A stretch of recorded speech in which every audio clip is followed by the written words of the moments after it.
estão felizes? Amém, minha gente? A gente vai falar sobre isso hoje. Setembro, gente, fala a verdade, setembro é um dos meses mais lindos do ano, né? Claro que tinha que ser. Nasceu uma pessoa assim muito especial no mês de setembro.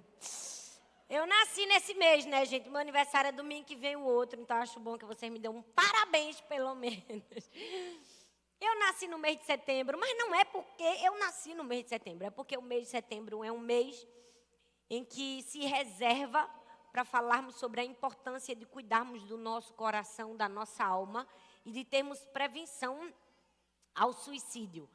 E a gente sabe que o suicídio, na verdade, pode começar com uma simples tristeza, uma coisa pequena, né? Ninguém nasce monstro, né? Ninguém nasce grande, só monstro que nasce grande. As coisas começam pequenas. E hoje eu queria falar sobre como vencer a tristeza. Talvez você esteja aqui, você esteja muito feliz, ou você pode estar passando por uma situação difícil e esteja triste. Mas é fato que tristeza todo mundo sente, já sentiu, ou vai sentir algum dia. Por quê? Porque somos seres humanos. Nós passamos por isso. A pastora Ana, ela tem uma frase que ela diz para quem convive com ela, escuta muito, ela sempre diz: a fé não anula sentimentos, né?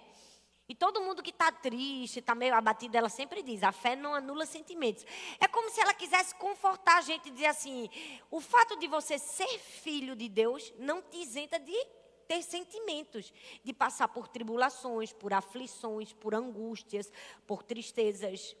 E, na verdade, quando a gente escuta uma frase como essa, a fé não anula sentimentos, não é um aval para a gente dar vazão aos nossos sentimentos. E deitar numa cama e dizer: nunca mais vou pintar o cabelo, nunca mais eu me levanto, daqui eu não saio, daqui ninguém me tira. Não. Quando a gente ouve essa frase, a fé não anula sentimentos, na verdade, nós estamos precisando entender que sermos filhas de Deus não nos isenta de aflições. E Jesus nos entende nesses momentos. Jesus sabe qual é a nossa dor. Porque o que eu amo em Jesus é que mesmo sendo Deus, Ele se fez homem. E por vários motivos. E um dos motivos foi para entender nossa dor. Ele passou por situações que nós passamos. Traições, maledicências, julgamentos, tristezas, dores, angústias. A Bíblia diz em João, no capítulo 1, verso 14, diz assim: no princípio era o verbo estava com Deus e o verbo era Deus. O verso 1. E o 14 diz: e o verbo se fez carne e habitou entre nós. Que coisa linda, gente. Deus, sendo Deus, escolheu se fazer homem e habitar entre nós. Para quê? Para conhecer os nossos sentimentos também. Para entender o que a gente passa.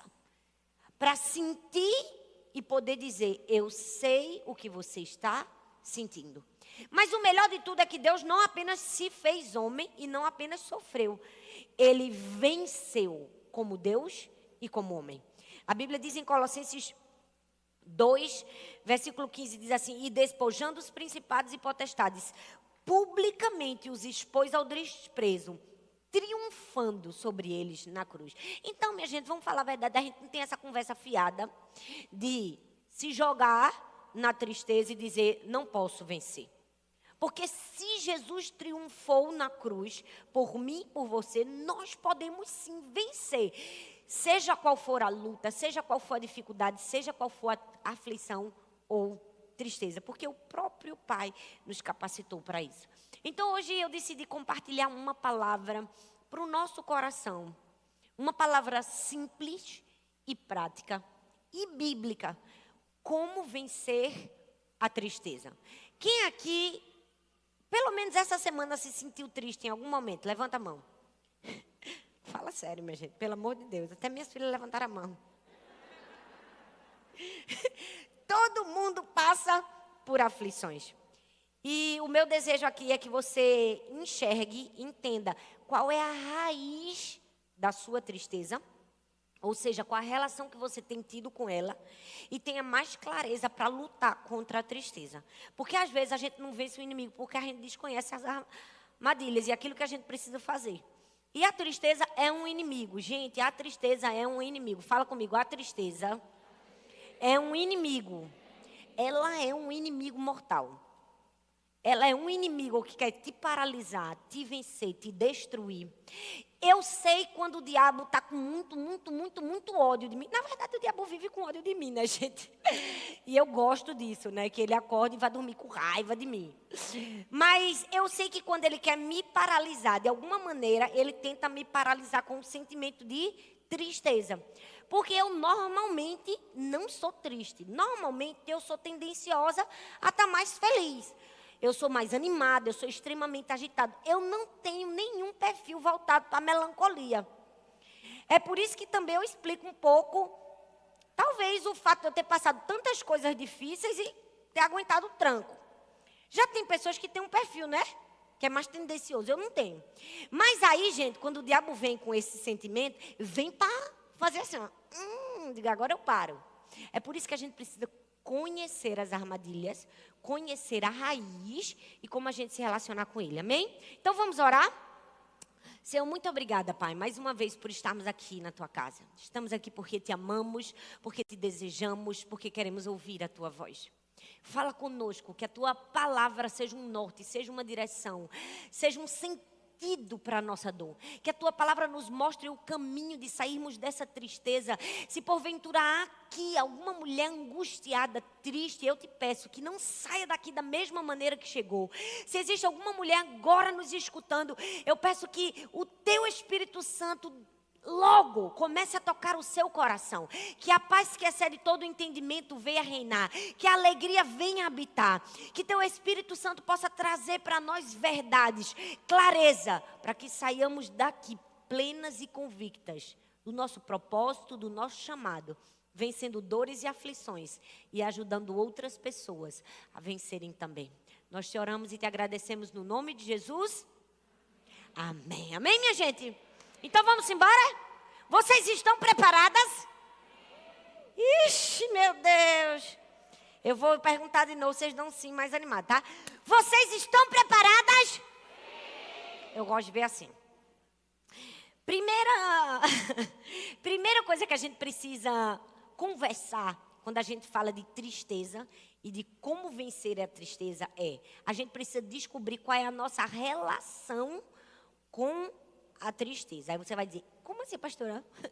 Nem namorado eu tenho, né? Eu já estou no relacionamento, logo com a tristeza, sangue de Cristo. Eu gostaria de te dizer que talvez, e é bem provável que todos nós tenhamos um relacionamento com a tristeza. Aí vai dizer, tá soltando uma besteira. Não estou, e eu vou provar que não estou. Todos nós temos relacionamento com tudo, minha gente. Não é só com gente. A gente acha que a gente só se relaciona com pessoas. A gente se relaciona com pessoas. A gente se relaciona com sentimentos. A gente se relaciona até com coisas. Esses dias eu descobri que eu tinha relacionamento com coisas. Eu disse, meu Deus. Eu contratei uma pessoa para ir na minha casa, me ajudar a arrumar meu guarda-roupa. Que prova. Quem gosta de arrumar um guarda-roupa aí, gente? É uma prova, é uma luta. Mas o meu guarda-roupa é assim. Pouco a pouco ele vai entupindo. Deus está me tratando. Aquela coisa, né? A gente vai no shopping, acha uma blusinha. Meu Deus, eu estou precisando de uma nova, assim, porque eu prego. Aí marca a roupa, não posso repetir a roupa, porque aí o povo diz, tu viu aquela pregação que a pastora está com a calça rosa e a blusa vermelha? Nunca mais eu posso mais usar a calça rosa com a blusa vermelha. A gente é uma desgraça para pregar. Entendam minha dor. As pessoas relacionam o tema da pregação à roupa que a gente está vestindo. É verdade, não é, gente? Pois bem. E eu tinha muitas roupas no meu guarda-roupa que eu não usava, não sabia usar, não gostava. Ficava aquela bagunça. E toda vez que eu ia tirar, tirava sempre. Algumas que eu realmente não gostava, mas sempre acumulava. Eu disse, eu vou fazer um compromisso com Deus. Eu vou ficar com 30% do que eu tenho aqui. Eu vou ficar com bem pouquinho, porque agora eu não arranjo mais problema. Porque a gente abre. Quando vê, diz, meu Deus, eu misturo com o quê? Nunca usa só o mesmo. Eu digo, se eu já estou usando o mesmo, eu vou tirar os outros. Chamei uma pessoa. Porque só com uma pessoa para você tomar vergonha na cara. Tira. Chamei só não, paguei. Meu Deus, a pessoa paga os outros para fazer. Mas tudo bem. Aí ele fazia assim, não, esse aqui não. Esse aqui sim, esse aqui não. Quando puxou uma blusa minha, eu digo, essa não. Ele, por que essa não? Eu digo, porque essa é a blusa do meu testemunho. Ele, senti que tem coração. Eu digo, tem. A blusa que eu dei meu testemunho, dou não. De Depois que ele foi embora, eu disse, meu Deus, eu me apeguei na blusa só porque eu dei meu testemunho com ela. Perceba que a gente tem relacionamento até com as coisas. Então, todo mundo tem relacionamento. Então, quer dizer que você está em um relacionamento com a tristeza. Foi triste para você, mas é a verdade. Nós temos relacionamento com a tristeza. Agora, o que é que a gente precisa? A gente precisa avaliar como é o nosso relacionamento. Como está a nossa relação com a tristeza. Por quê? Porque a tristeza é como uma doença. E o primeiro passo para a cura de uma doença é o quê, gente? O primeiro passo é descobrir qual é a doença. É ou não é, minha gente? Não tem como você tomar um remédio de algo que você não sabe que tem. O primeiro passo para ser curado de algo é o prognóstico. É descobrir o que você tem. É descobrir qual é a doença. E nós precisamos ter muito cuidado, porque as doenças elas podem ter sintomas parecidos, mas causas diferentes. Por exemplo, você pode estar com tosse e com febre. Pode ser um resfriado comum? Ixi, você não está me ajudando não. Pode ou não pode, gente? Pode. Pode ser uma pneumonia. Pode ou não pode? Pode. Pode ser uma tuberculose? Pode ser o Covid. Pode. O que é que isso quer nos dizer? Que nós precisamos entender que toda doença tem uma raiz. E qual é a relação que a gente tem com a doença? Será que o nosso corpo está reagindo àquela doença, àquela dor, ou está sendo vencido por aquela dor? Primeira coisa que você precisa analisar é, seu corpo, você está reagindo à tristeza ou você está se deixando vencer? Como tem sido o seu relacionamento com a sua dor? Será que a sua tristeza, a falta de esperança tem afetado você a ponto de te paralisar? De te impedir de fazer algumas coisas? Então eu quero te dar 2 direcionamentos para entendermos como deve ser o nosso relacionamento com a tristeza. Já que você já descobriu que a gente tem um relacionamento com a tristeza. Tem ou não tem? Quem tem um relacionamento com a tristeza, gente? Ainda bem que agora todo mundo já entendeu. Então nós precisamos de 2 direcionamentos. O primeiro é, não menospreze a sua dor. Não menospreze a sua tristeza. É a primeira coisa que você precisa aprender nesse seu relacionamento com a tristeza. Porque todos nós passamos por aflições, passamos por lutas. Mas um dos maiores erros da gente é fingir que a gente não está passando. Não é? Fingir que ela não existe. Ou quando as pessoas fazem isso com a gente também. Já percebeu? Todo mundo sabe aqui que, gente, nasceu, você já sofre comparação, não é? Ou você se compara, ou os outros vão fazer comparação com você. Basta você ter o fôlego da vida, alguém vai fazer uma comparação com você. É incrível, gente. Ou coisa triste, é o tal da comparação. Coisa do cão. E eu não sei, parece que mulher quando fica grávida, vira mãe, parece que fica expert. Não é? Ela quer comparar o filho dela com todas as outras crianças. Já percebeu? A pessoa não tem nenhum direito de falar, nem se defende, mas ela já está sendo comparada. Já percebeu como mulher compara? Não, mas eu com 7 meses, minha barriga não estava desse jeito, não. Né? Teu filho com 7 meses, teu filho com 7 meses não está falando, pois o meu já está lendo a Bíblia todinha com Cid Moreira. Né? Não, porque no aniversário de 1 ano, o tema da festa vai ser leitura bíblica anual. Com 1 ano, meu filho leu a Bíblia escutando o áudio de Cid Moreira. Não tem mãe que é assim, minha viajada, não é? Ela sempre acha que ela é melhor, que tudo dela é melhor, que os outros são bem inferiores. A comparação é uma coisa que destrói a gente, entristece a gente. Mas tem uma coisa pior do que a comparação comum, é a comparação da dor. Já viu a pessoa que compara a tristeza? Não é? Você está arrasado, com um problema. Chega para a pessoa para falar seu problema, para desabafar sua dor. Aí o que é que ela diz? Mulher, tem gente pior. Não é? Tu não sabe, irmã fulana? Pois bem, minha filha, o marido dela morreu, o filho dela está foragido, ela ficou desempregada e aquela dor que ela sente nas costas, tudo indica que é câncer. Aí o que é que ela está dizendo? Aquele enviado do cão do inferno, o secretário de Satanás, menosprezou tua dor, comparou tua dor com a dor de outra pessoa, como quem diz, fica calado que eu não estou aqui para ouvir teu problema, tem gente que tem problema pior. E aí o que é que acontece? Pode ser uma coisa simples, gente, uma coisa que acontece no cotidiano das igrejas. Quem nunca, né? Foi contar um problema e alguém jogou. Eu, esses dias, fiz isso. Fiz isso com minha filha. Estava no hotel, pedi um picolé. Era uma paleta. Não gosto desse picolé, eu quero o da praia. Porque elas querem o fuleiro, elas não querem o bom. Eu digo, pô, você vai tomar esse, que não tem o na praia, que tem criança na África, que nunca nem tomou um picolé. Aí minha irmã pegasse pesado. Eu digo, pois é, a pessoa reclamando do picolé, né? Mas voltando, né? A comparação destrói a gente. E comparar a dor piorou. E quando pessoas têm esse tipo de comportamento, pode parecer simples, mas não é. É perigoso. A gente tem a tendência de reproduzir esse tipo de comportamento. Por quê? Se alguém faz comparação com a nossa dor, a gente também tem a tendência de fazer. Se alguém menospreza a nossa dor, a gente também vai ter a tendência de menosprezar, ou seja, negligenciar a nossa dor. Ah, fulano disse assim, tua dor não importa não, porque a dor de fulano é maior. Então você diz, é mesmo, não importa não. Então você negligencia algo que deveria ter sido cuidado. Nenhuma dor pode ser comparada, nem negligenciada. Dor não se compara, tem intensidade diferente, causas diferentes, problemas diferentes. Todo estava conversando. E eu realmente acredito em conversas, em falas que curam. Você já sentiu de uma maneira assim tão exausta, tão sobrecarregada, que você diz assim, eu só preciso falar o que está aqui preso na minha garganta, não é? Eu só preciso colocar para fora. Por mais que a gente saiba que o desabafo em si não cura, a gente diz assim, alivia. Alivia ou não alivia, gente? Mas muitas de nós temos dificuldade de fazer isso hoje em dia. Por quê? Por causa do erro de muitas pessoas. Porque talvez alguma vez na sua vida você já foi tentar fazer esse desabafo, não encontrou a pessoa certa, ela abriu, revelou sua vida, revelou seu segredo, e você que foi para receber a cura saiu mais ferido. Quem nunca, né, gente? Sangue de Jesus tem poder, não acredito tanto isso aqui não, né, amém? Vocês estão tão caladas. Nunca aconteceu com você, menino, quando as amigas de você é tudo gente boa, né? Glória a Deus.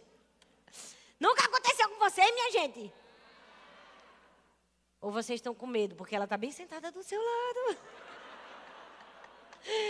Deus! The Oscar goes to a irmã fofoqueira. É, gente, é duro. É difícil. O povo acha que a convivência dentro do ambiente eclesiástico é polido, mas não é. Eu gostaria de dizer que às vezes é até pior. É ou não é, minha gente? Eu tinha uma moça que fazia minha sobrancelha. Era muito engraçada ela. Toda vez que eu chegava lá, ela me botava na frente dos outros. Eu ficava morrendo de vergonha. Não, eu vou atender primeiro ela. Aí eu ficava com uma vergonha. A mulher olhava com a cara desse tamanho para mim. Aí toda vez que ela entrava, senta aqui, pastora. Porque todo mundo pode ficar feio, menos a mulher do pastor, porque o povo fala da mulher do pastor. Vai dizer, ó, a sobrancelha da mulher do pastor como tá feia. Fica aqui que eu vou fazer a sua primeiro. Eu morria de rir, mas é a maior verdade. Olha, todo mundo que riu já falou de mim. Ó, Senhor, o Senhor tá vendo, né, Deus? Esta cruz que eu tenho carregado. Mas é a verdade, é ou não é, minha gente? Tem certos seres humanos que foram escolhidos. Mas, pois bem, a gente não pode usar a dor e o sofrimento que alguém nos causou de nos impedir de recebermos a cura. O que é que eu preciso para ser curado de uma dor e de uma tristeza que porventura eu esteja passando? Se exponha para Deus. Amém, gente? Se exponha para Deus. Parece simples, mas é o que cura. É a exposição para Deus. É falar para Deus. É você dizer, muito simples, eu sempre falo, fala não. O grande e maior problema da gente é que quando a gente vem chegar no nível de falar para Deus, o negócio já está feio para o lado da gente. A gente falou para 30 milhões de pessoas, por fim, a gente deixa para falar para Deus. Nós precisamos aprender a nos expor para Deus. Jesus que nos ensinou isso. A Bíblia diz que no Getsêmani ele estava experimentando uma dor profunda, angústia, tristeza na alma. E ele fez uma oração. Ele disse, meu Pai, se for possível, passa de mim esse cálice. Eu amo que o clamor de Jesus, além de ser real, era um clamor pedagógico, né? Ele estava sendo curado. Eu tenho certeza que eu acho que aquele negócio estava preso dentro dele. Ele estava dizendo, pelo amor de Jesus, Senhor, tira esse sofrimento de mim. Acho que saiu 2 quilos das costas dele. Saiu ou não saiu? Porque conversas curam. Mas o que eu amo nesse texto também é que ele não somente disse assim, se for possível, passa de mim esse cálice. Ele disse, Pai. No texto de Marcos, no aramaico, ele usa a expressão Abba, que significa paizinho, intimidade. Isso nos ensina o quê? Que não importa a dor e a aflição, a angústia, o sofrimento que nós estejamos passando, a gente nunca deve perder a perspectiva da bondade do nosso Pai no meio da dor. Jesus estava no momento mais difícil e mais angustiante da sua vida, mas mesmo assim ele disse, Pai, eu sei que o Senhor é o meu bom Pai, eu sei que o Senhor está comigo. O problema nosso, infelizmente, é que no meio da angústia nós perdemos a percepção da bondade de Deus. Nós perdemos a percepção do caráter fraternal de Deus, mesmo em momentos difíceis. Isso significa que nós podemos e devemos abrir o nosso coração para Deus. Jesus disse, Pai, está duro, está difícil. Eu vim aqui para desabafar, porque o negócio apertou para o meu lado. Mas não somente isso. Ele falou tudo que ele queria falar. Ele disse assim, ó, se for possível, ele ainda deu uma ideia para Deus. Deu ou não deu? Ele disse assim, ó, se for possível, passa de mim esse cálice. Isso significa que a gente pode abrir o nosso coração para Deus. A gente não só pode, como a gente deve. A gente deve abrir as nossas dores e as nossas aflições. A Bíblia fala de 3 mulheres, Ruth, Noemi e Orfa. As 3 enfrentaram dores, as 3 tiveram reações completamente diferentes à dor. A Bíblia diz que Noemi contou para a cidade todinha a dor dela. Disse, bota agora logo o meu nome de amarga, Mara, porque eu estou sofrendo. E eu quero que todo mundo saiba que eu estou sofrendo. Porque tem gente que conta a dor para todo mundo, mas não conta para Deus, já percebeu? Conta a dor para a vizinha, para a manicure, para a cabeleireira, para o motorista do Uber, para a mulher da padaria. A torcida do Flamengo sabe a dor dela, mas Deus não sabe. Não é verdade, gente? E ela ainda dá desculpa, né? Não vou contar porque acho que Deus não tem paciência para ouvir a minha história. Deixa eu te dizer, quem te garantiu que a cabeleireira, que a manicure, que a moça da padaria, que o motorista do Uber tinha paciência e mesmo assim tu continua contando? É ou não é, gente?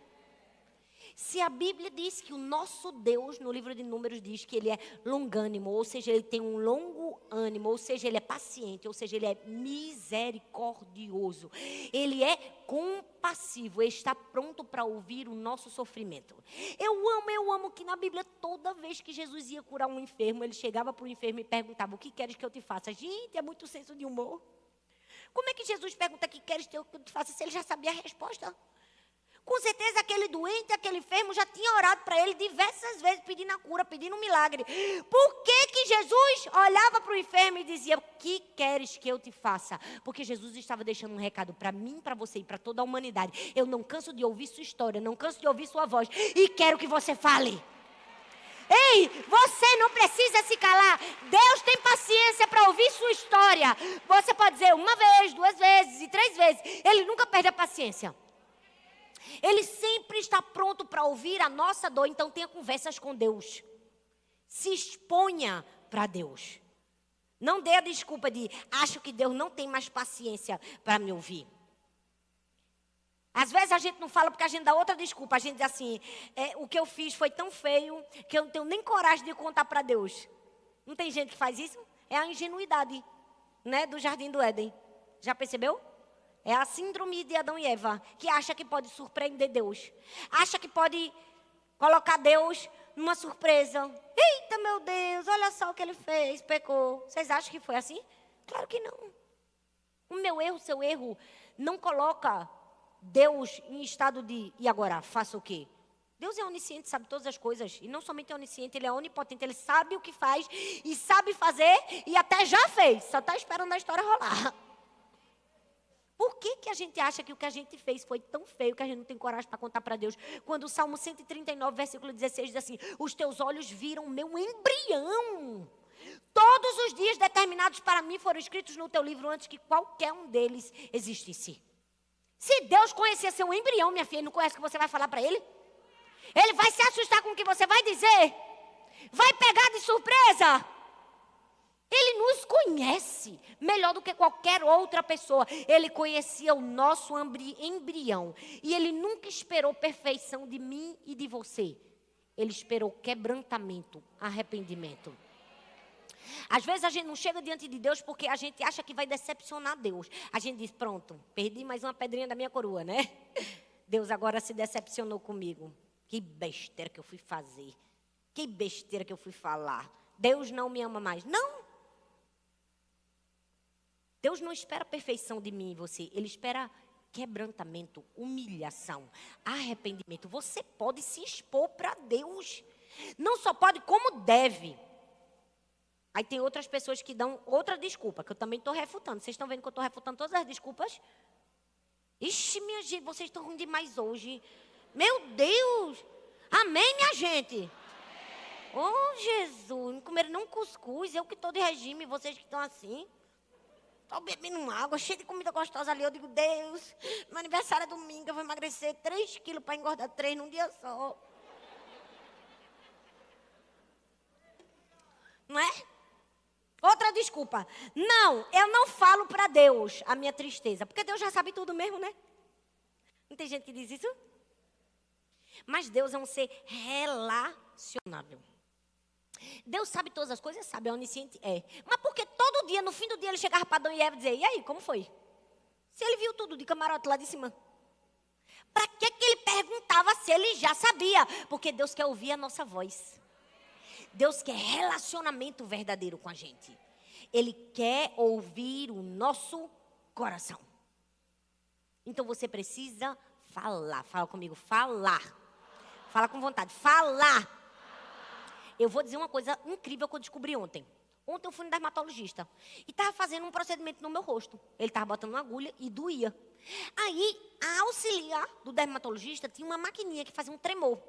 Toda vez que ele dava uma injeção, ela botava a maquininha em outro lugar. Aí eu perguntei, para que essa maquininha do tremendo? Aí o médico disse assim, é para enganar o cérebro. Eu, oi?